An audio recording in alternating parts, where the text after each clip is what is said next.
Bonsoir, chers téléspectateurs d'Afro Info Dessa 43. Les initiatives diplomatiques mises en place au niveau de la région pour tenter de régler la crise sécuritaire et humanitaire dans la partie est de la RDC peinent à donner les résultats escomptés. Sur terrain, la situation ne fait que se détériorer au regard des conditions dans lesquelles vivent les populations de cette partie du pays sous contrôle du 1-23 soutenu par Paul Kagame. À la suite de la communication de Jean-Pierre Bemba Gombo lors de la 112e réunion du Conseil des ministres, le gouvernement note que le Rwanda s'est lancé également dans la création des faux groupes Wazalendo et la poursuite des massacres occasionnés par les supplétifs du M23.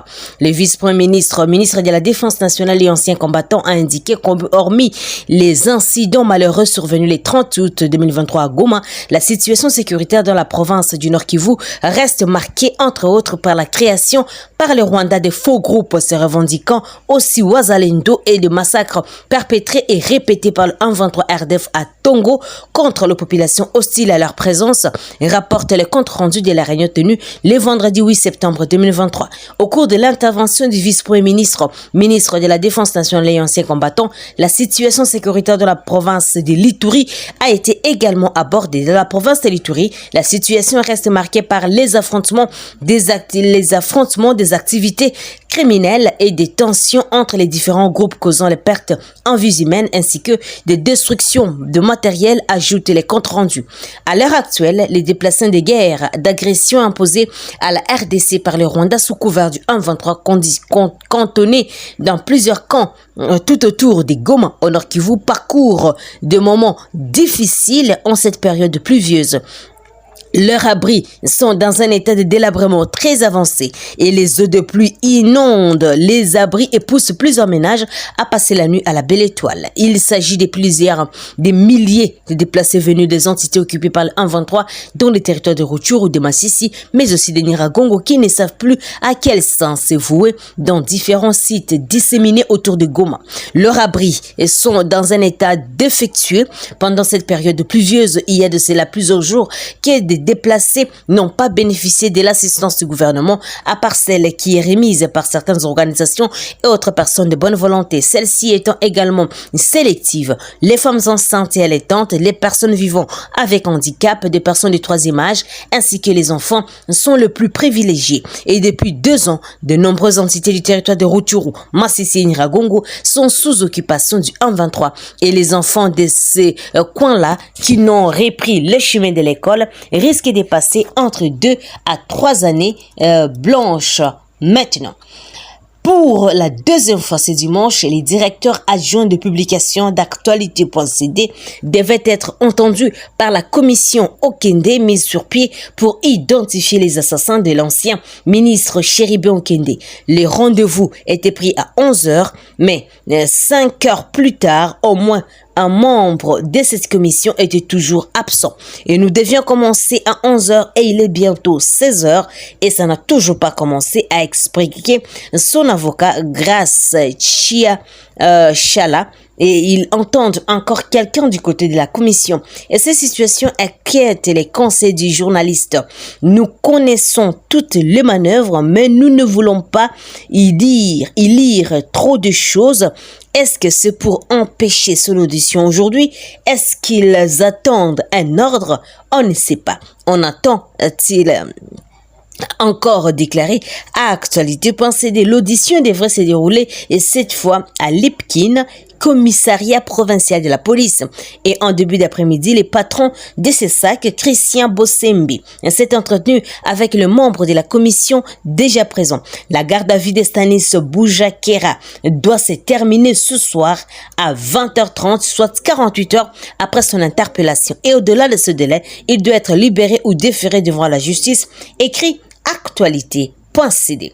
En République démocratique du Congo, se poursuit le procès des 6 militaires, parmi lesquels 2 officiers de la garde républicaine après le bain de sang, une 50aine de morts et des dizaines de blessés lors d'une manifestation à Monusco le 30 août. Les militaires sont poursuivis notamment pour crimes contre l'humanité, par meurtre, incitation des militaires à commettre des actes contraires au devoir ou à la discipline. Le vendredi 9 septembre, la cour militaire est entrée dans le fond du dossier avec l'audition de témoins et renseignants.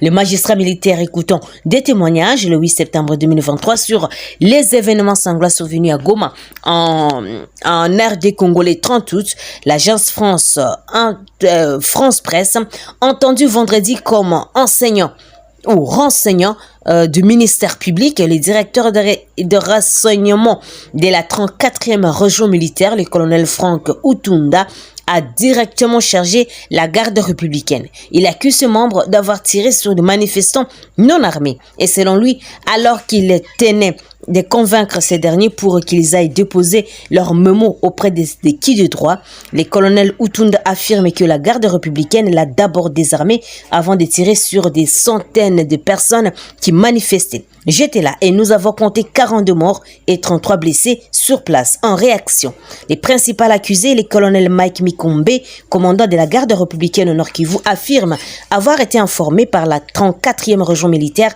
que ceux qui prévoyaient la marche étaient des supplétifs du 123 et des forces démocratiques de libération du Rwanda FDLR qui voulaient s'emparer de la ville de Goma. Et notre rôle était de la dissuasion pour éviter des troubles sécuritaires dans une ville en état de siège et menacé par la rébellion, a-t-il déclaré. Et les défenseurs des droits humains présents à l'audience estiment que les renseignements militaires doivent prouver ces informations selon lesquelles les adeptes de la secte Wazalendo qui devraient appeler à manifester le 30 août étaient des supplétifs du 123 et de FDLR, écrit la Radio France internationale.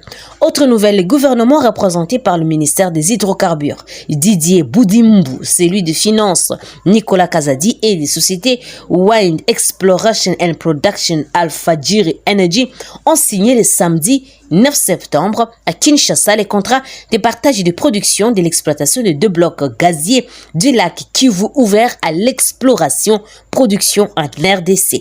Une procédure qui a respecté les règles ont témoigné à l'unanimité les 2 sociétés concernées aux côtés de la Société nationale des hydrocarbures, Sina Hydro SA, représentant l'État congolais et qui aura en exclusivité 20% de fils sur le bénéfice des activités. En ce jour historique, nous allons procéder à la signature officielle du CPP, contrat de partage de production pour la valorisation du gaz méthane du lac Kivu du bloc Idjui à Loadjofu et matérialiser la vision du président de la République, Félix Antoine Tshisekedi, et celle de voir la population riveraine du lac Kivu jouir du potentiel gazier de ces derniers.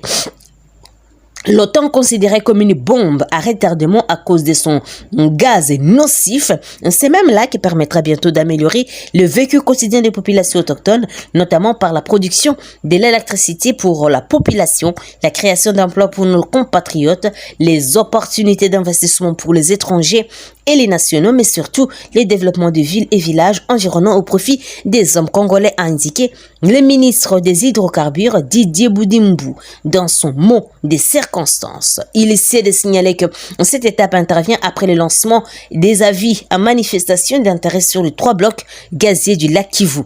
La commission ad hoc chargée de l'organisation de ces processus d'appel d'offres institué par le ministre des Hydrocarbures avait reçu au total 14 candidatures, dont 5 avaient porté leur intérêt sur le bloc d'Idjui et 5 sur le bloc Loa-Ndjofu et 4 sur le bloc Makelele en vue d'acquérir le droit d'hydrocarbures d'exploration-production.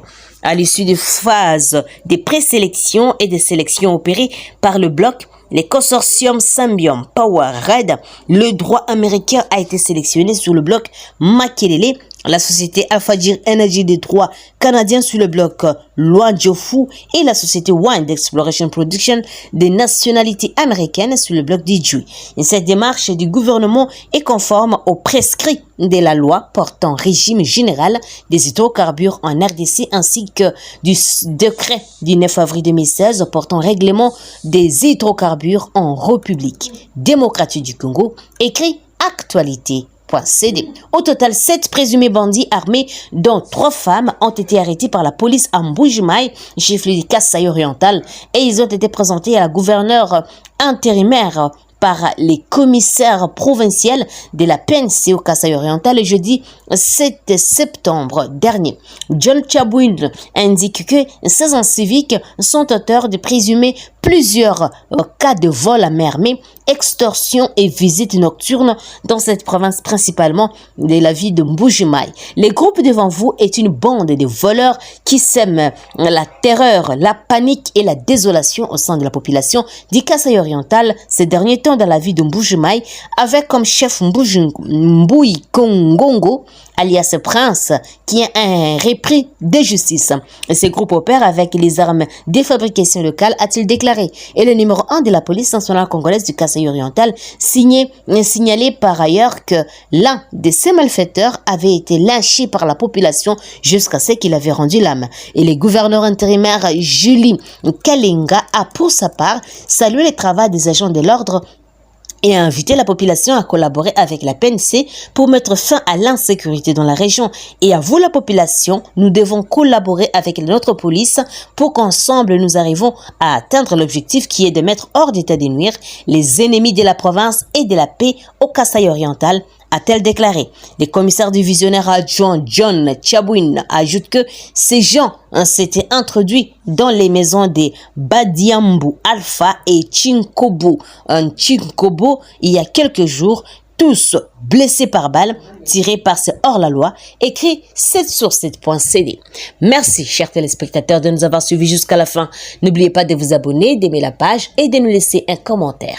Je suis Santiche Senga, présentement dans la province de la Chopo pour Afro Info 43. Au revoir.